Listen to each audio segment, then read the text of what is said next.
Today's adventure begins as the recording of this TGIF. It is Friday, December 5th, 2025.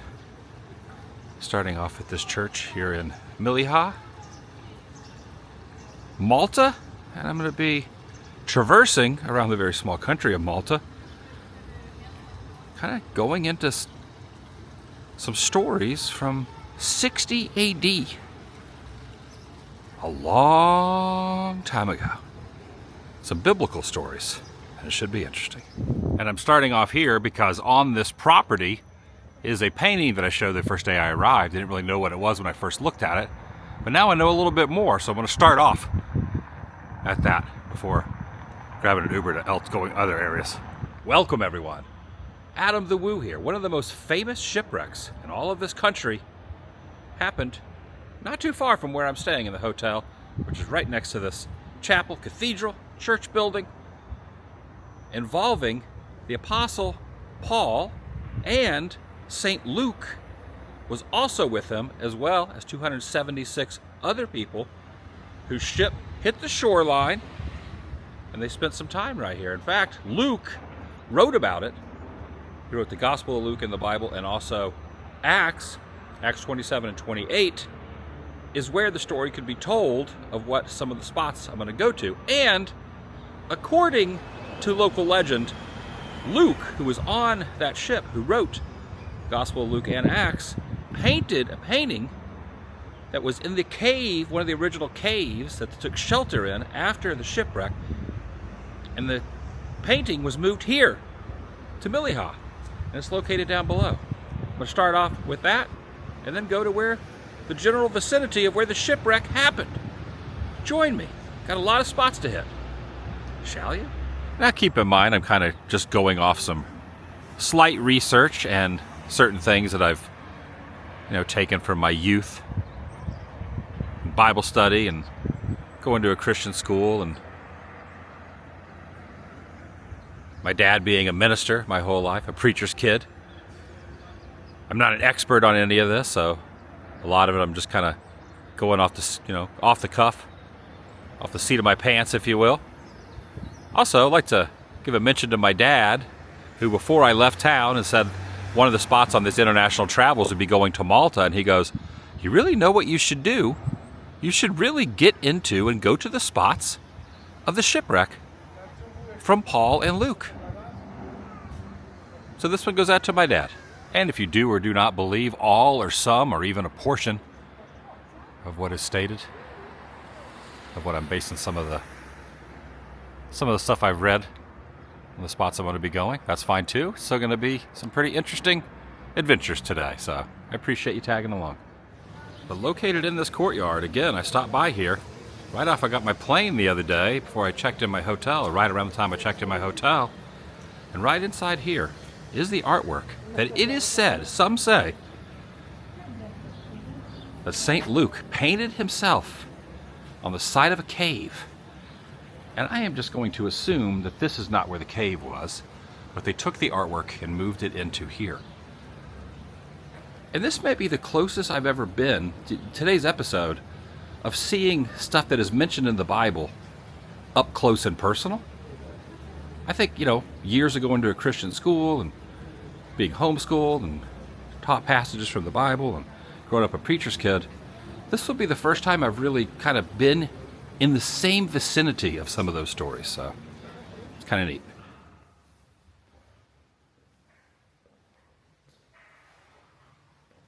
So you be the judge.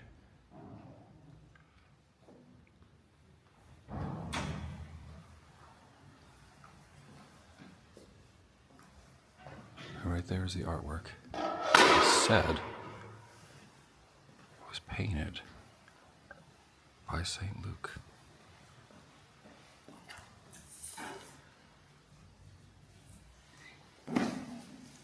Who wrote all of Acts and the Gospel of Luke in the Bible.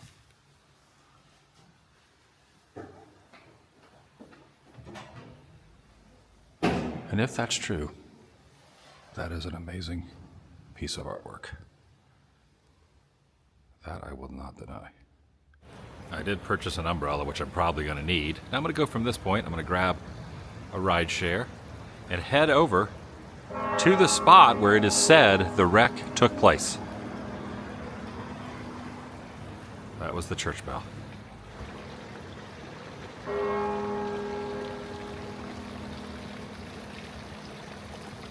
Evidently there's a chapel at the spot where the wreck took place. And evidently that chapel is also where it is said that Paul was bitten by a poisonous snake, an asp, and survived. The thing I really find fascinating about this, and this episode in particular, is I'm going to be putting places to go along with the stories, and it makes the stories really seem a lot more feasible and real when you're in the spot, if that makes any sense.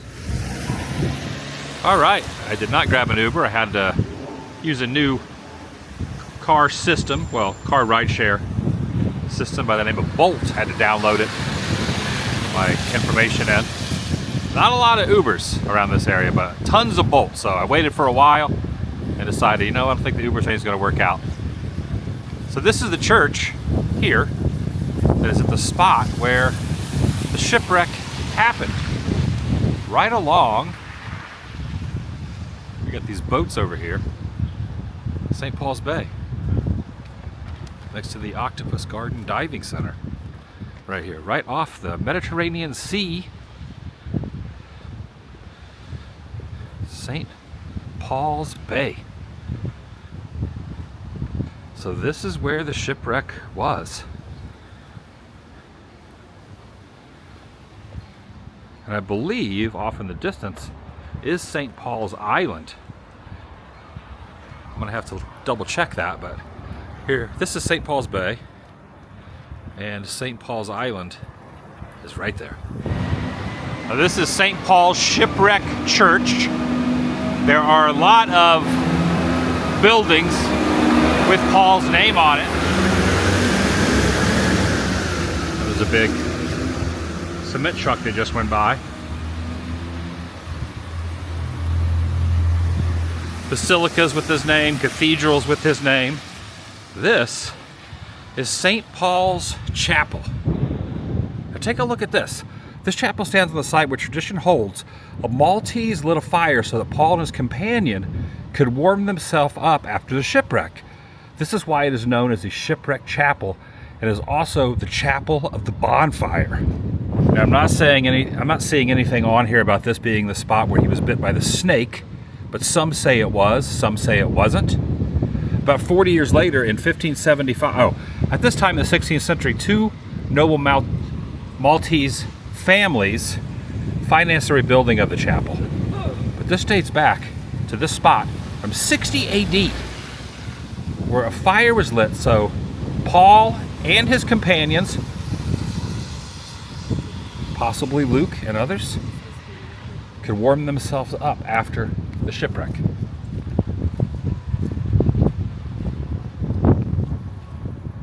That is fascinating. That is fascinating.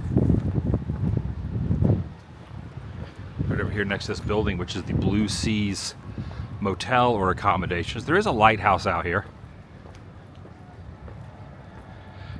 There are a number of sculptures of Paul as well, in honor of him. Again, the most famous shipwreck that this country has ever had. One of the most famous shipwrecks in the Bible. Well, I was going to say in the history of existence, but there's plenty of others as well. So this is a very notable one. In fact, over there, use my umbrella to point at the island over there. If I zoom in with my phone, there is, some say, again, this is all, depends on who you talk to and what you read and who has different opinions, but it is said by many that that is the spot where the ship wrecked and then came ashore, right over here where the island is. You cannot get to that island except by boat, and the weather conditions probably not too great to get a tourist boat over there. That's a worker boat. But I zoomed in and you can see where some say the exact spot was, right over there. There is a sculpture of Paul. So take a look here. There Looks like there's a piece of some sort of a building there. Then right there on that pillar is a sculpture of Paul. And here's a close-up image that I found online. A quick search, there's a bunch of them. Right here in Malta. I believe this is supposed to represent him also. San Paul, S-A-N-P-A-W-L. Now I don't know for certain, but I would imagine that's a different spelling and different language for Paul, P-A-U-L. Saint Paul, San Paul. Right here in the front of the building itself. This particular church is not open to the public at this particular moment. But it's right here, in a little roundabout. It goes around it.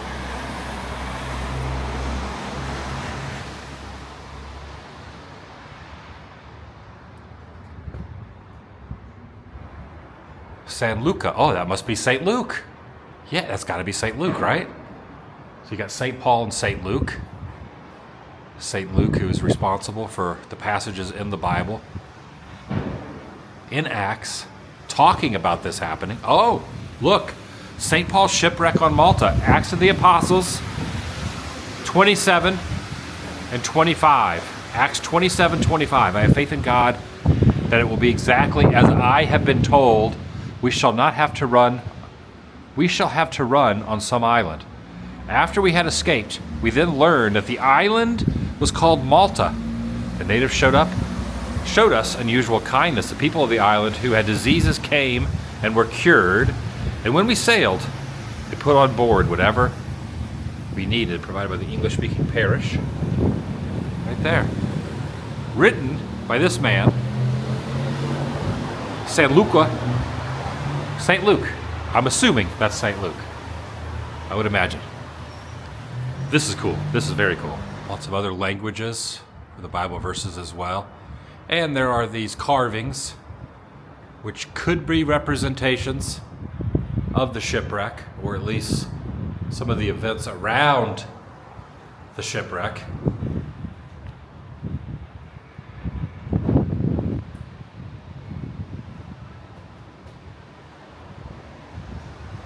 And from where I just was, I'm going to walk just about a mile, about 9/10 of a mile, over to the Apostles' Spring, also known as the Gajan Razul Fountain, which, as the legend says, Paul struck the ground, creating a spring of water for those to drink, for the thirsty survivors of the shipwreck.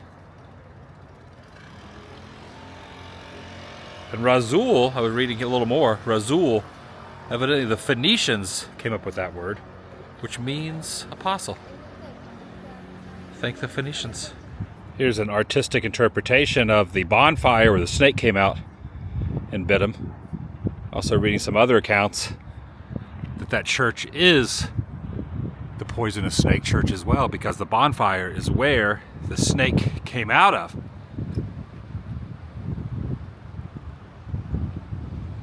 Zooming in again on the island. Evidently they found a lot of anchors around that island. That is why it is heavily assumed and said that that is where the shipwreck took place. Right here along the shore, next to where the church was built, where the bonfire took place. I'm walking along the shoreline of St. Francis Street. This is Marquesa Ana Ugeja. And I'm going to connect with St. Paul Street, named for good reason, and go over to the Apostles' Fountain, where he took his stick, his cane, and struck the ground, creating water. Here's another church building.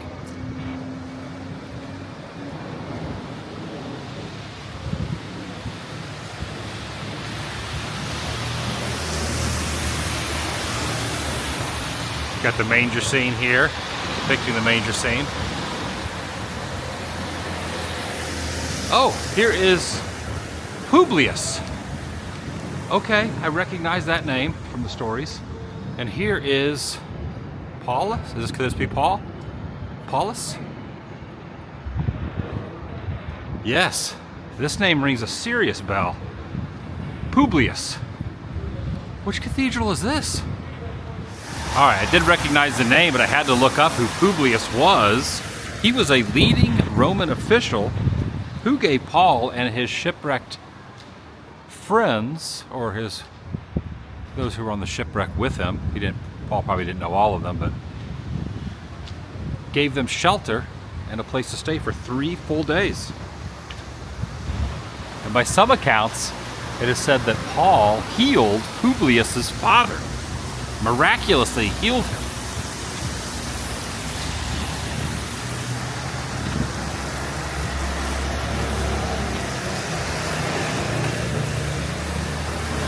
There he is, right there, Publius. Nice, little classic car alert.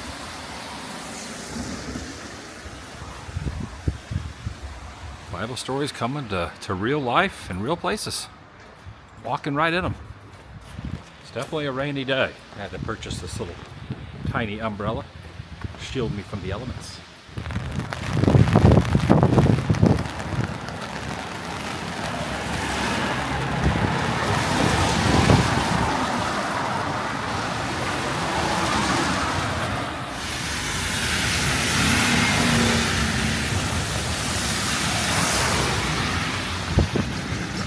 Again, the name of this road is named after St. Paul, San Paul, right there.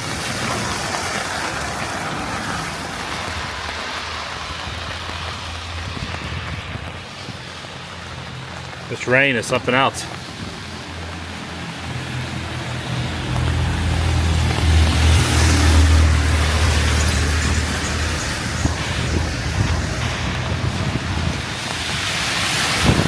Splashed.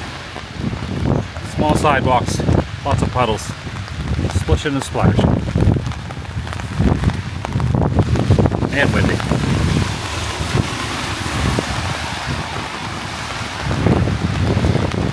Alright, I believe I made it. All these boats out here.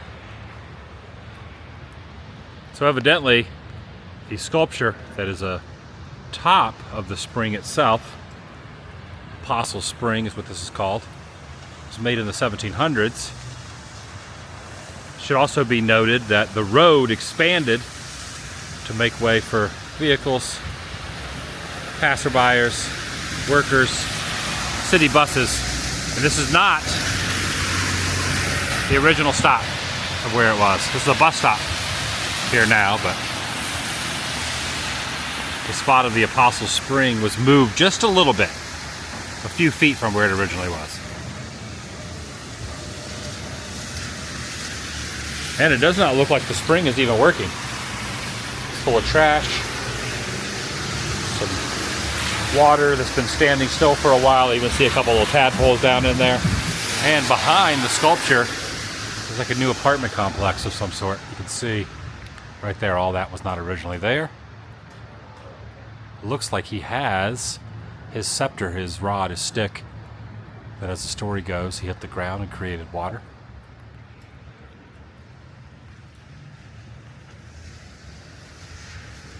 Very beautiful. Representing the story of the shipwreck and the events that occurred. You have the coral type of rocks here, making up a grotto of sorts. The spring is not working. I do not see the water flowing. But the sculpture still stands right across from St. Paul's Bay. Now highly developed. Looks nothing like it did back in 60 AD when he was shipwrecked here.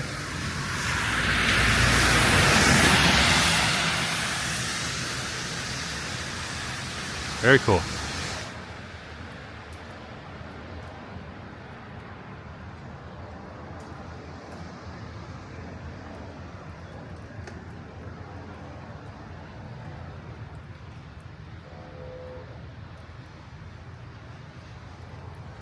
Here's another artistic rendering of the shipwreck and Paul with the ship off in the background and him making his way to the shores of Malta.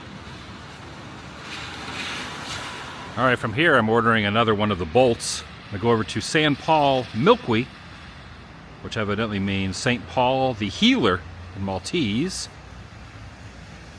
Some Roman architecture. They're no longer opened, but has a massive historical history to what I am talking about.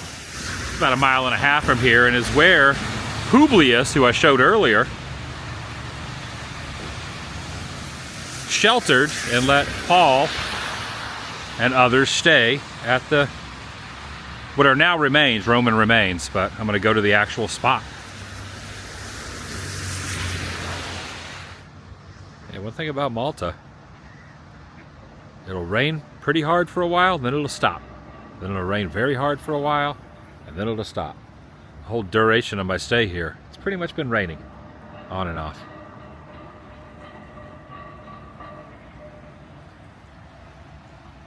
A lot of ducks down there. They're not in a row. They need to get their ducks in a row. They're just all over the place. All right, the bolt dropped me off. I told him I'd walk from here. This is not open, so I'm probably gonna get to the top and they're gonna have a gate closed or whatever, but yeah, it's completely closed off. In fact, there were some workers up there. So this is one of the largest Roman sites, agricultural sites, in the entire country of Malta. And you can only see the tippy top of it over that wall. Cannot get up to it, but I just kind of wanted to get as close as I could. Evidently it's been closed for a long time to the public. Get a general idea of what it looks like now by this photo I found. Private road that would probably lead up to it that way, but not going to be doing that.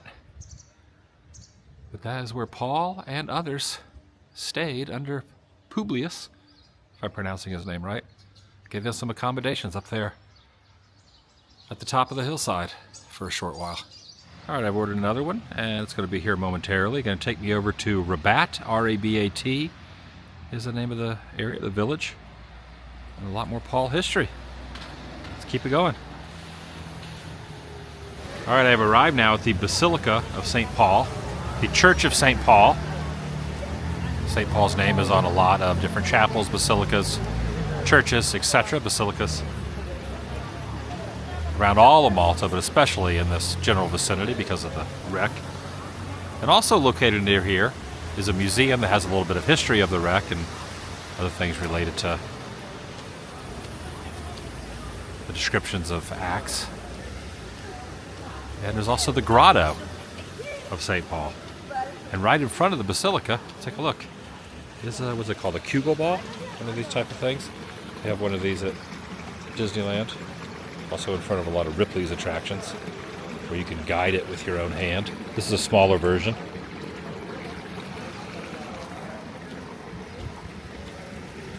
And there's also a big sculpture around this corner of Paul as well. If you look over here, this says St. Paul's Grotto. There's also some catacombs.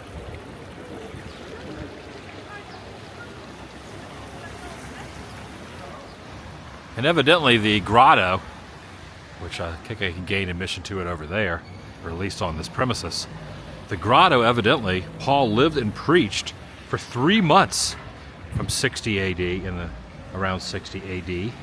Or in 60 AD, I should say. And right over there, on the little elevated area, is Paul himself. An artistic carved formation.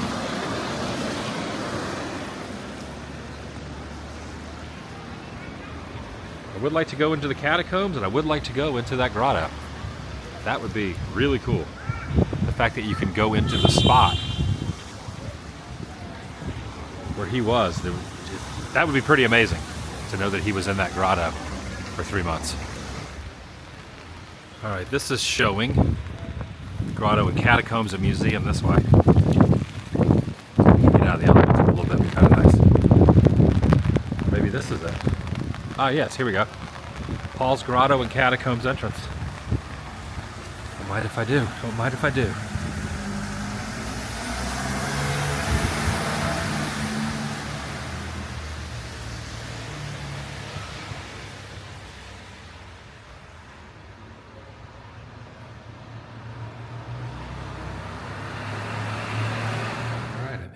museum now. And here is a scale model of the property that I'm on.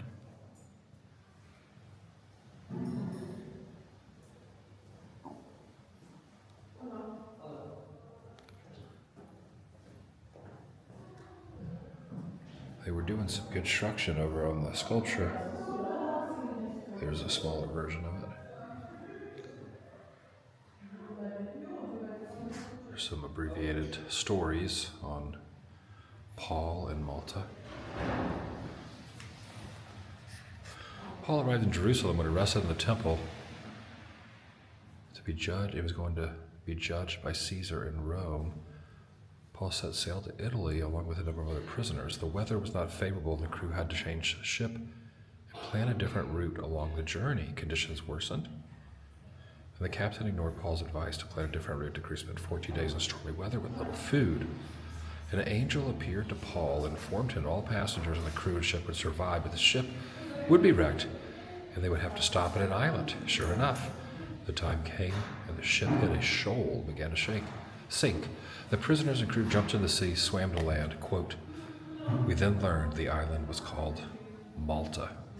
The Maltese showed the crew unusual kindness and made a fire for them. Paul threw some wood in the fire and a viper jumped up and fastened to his hand. The Maltese concluded that Paul must be a murderer and justice had not allowed him to live. Paul shook the viper off, and when no harm came to him, the people began to believe that he was a god. He immediately corrected them and began to preach the Christian faith to the Maltese people. Paul stayed in Malta for 3 months, circa 60 AD, and it is believed through strong, age-old tradition that it was in the grotto downstairs that he evangelized the Maltese and formed the first Christian community.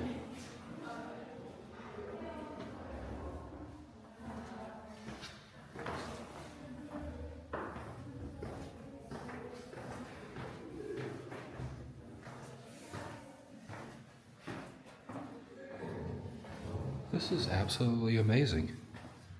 What is happening?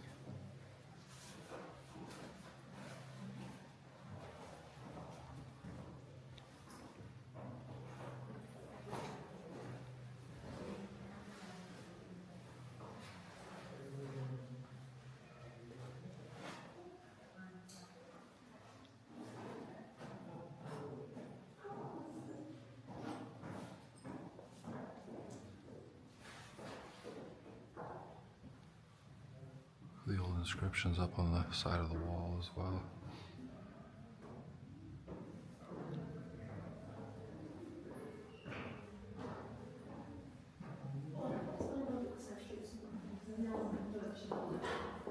And here it is in all its glory. This is the grotto that it is said that he was in for 3 months.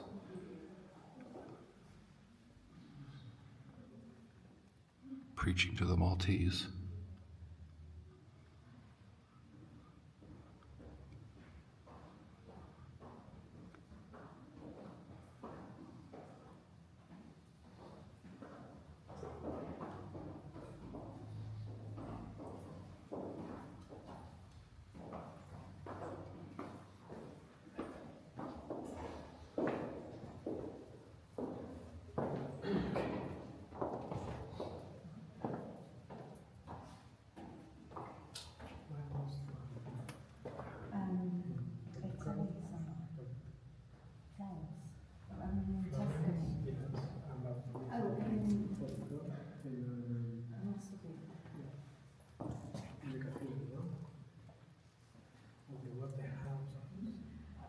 I'm just trying to wrap my head around that. That is really something.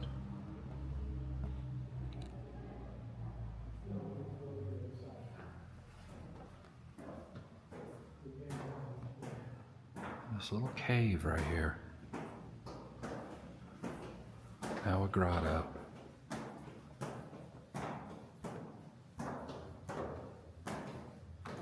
That's some intense history, biblical history. It says His Holiness Pope John Paul II on May of 1990 during a visit to the islands, visited this cave, blessed the presence of St. Paul and the apostles, the Gentiles, and prayed for a long time. The reason I know that, because it's spelled out here in English.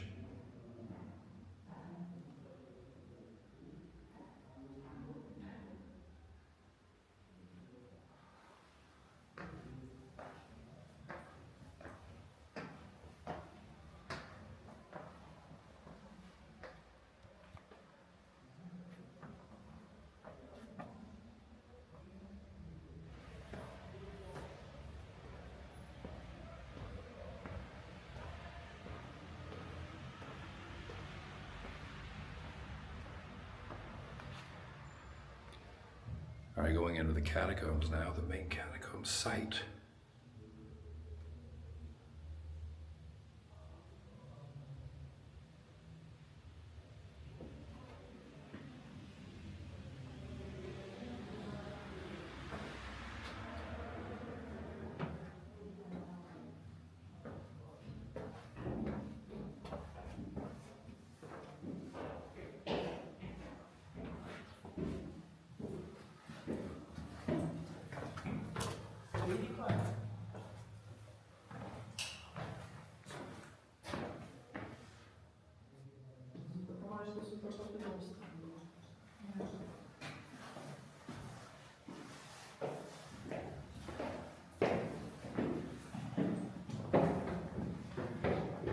This was once a water cistern used during the times of the Knights of St. John.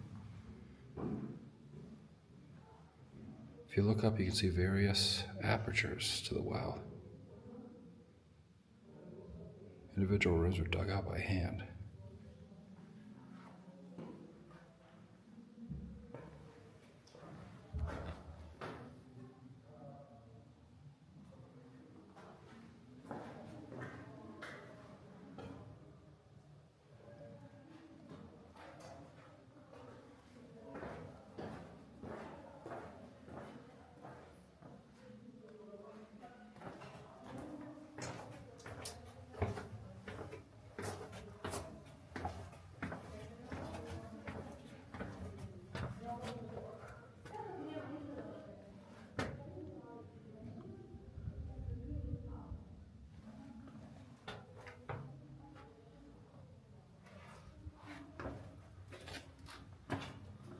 Oh, wow.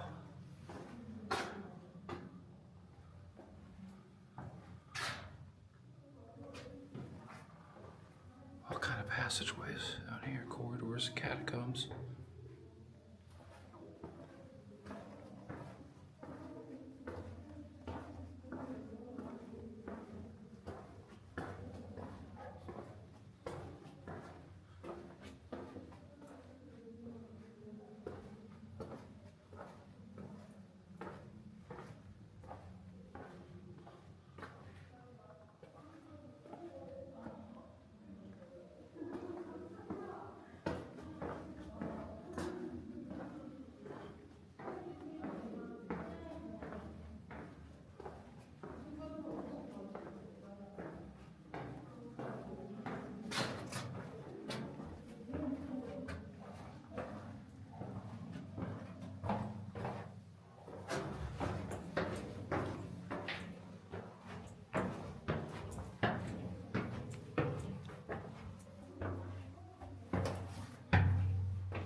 squeeze. Very tight squeeze.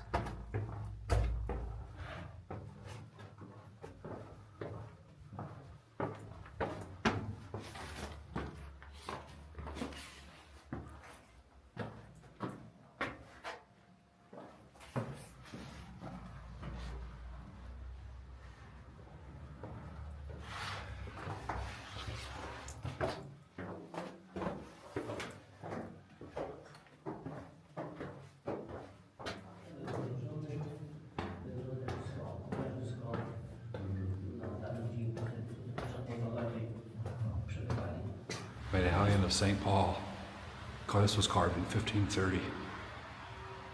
All right, I'm up on ground level. Well, technically I went to ground level, now I'm up on the second floor at the technical museum portion, out of the catacombs and out of the grotto, where they have a lot more artwork here on the property.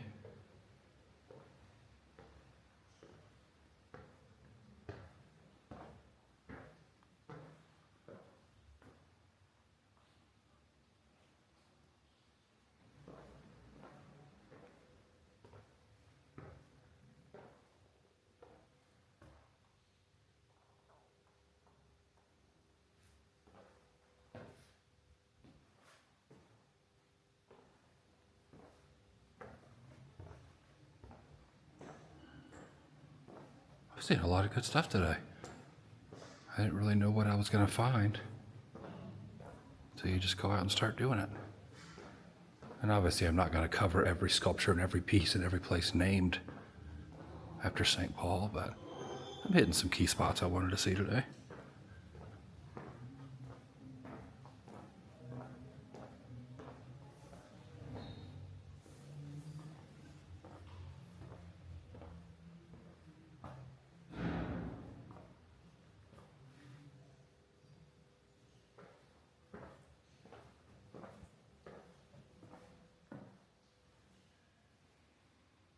Now, what is this?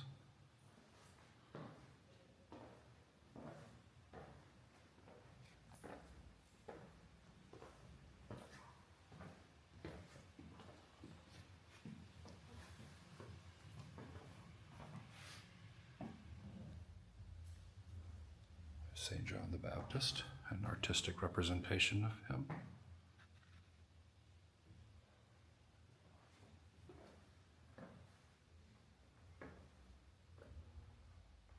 St. Mark, and St. John the Evangelist.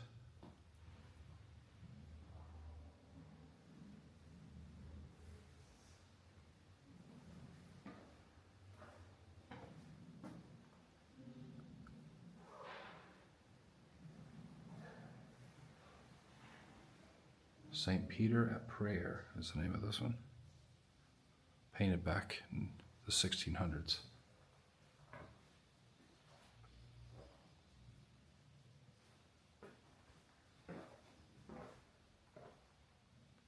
It's a portrait of Pope Alexander VII and a pair of 17th century shoes. A map of Malta, circa 1700s.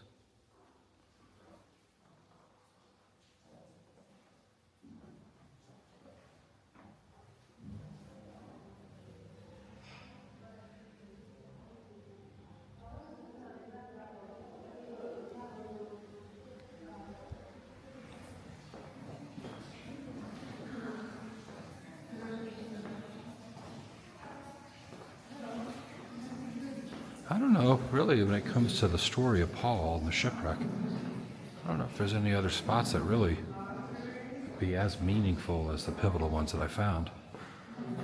Again, there are others, plenty of others. You could probably spend a week going to all the Paul spots, but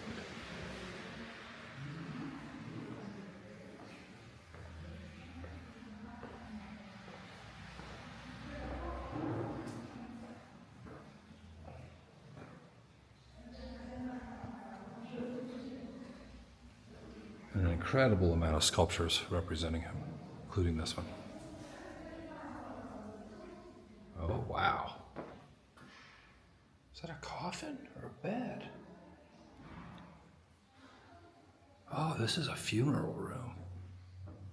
Oh, wow. Funeral flags. That is definitely a coffin.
Oh, look at this. Pope John Paul II expresses parting wish.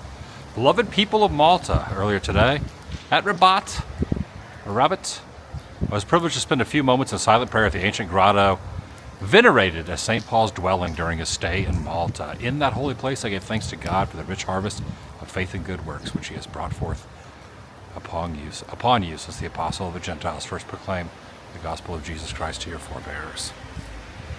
God bless Malta, and God bless you all. What a nice day. What a nice, rainy, very rainy day, but a very nice day. Saw some things, learned a lot, walked a lot, took a lot of ride shares around. And that's going to do it for today. A little historic biblical episode. Walking the streets of some stories from the Bible. It's kind of neat. Thanks for watching. I appreciate it, and I'll see you in the next video. This thing is hypnotizing, right?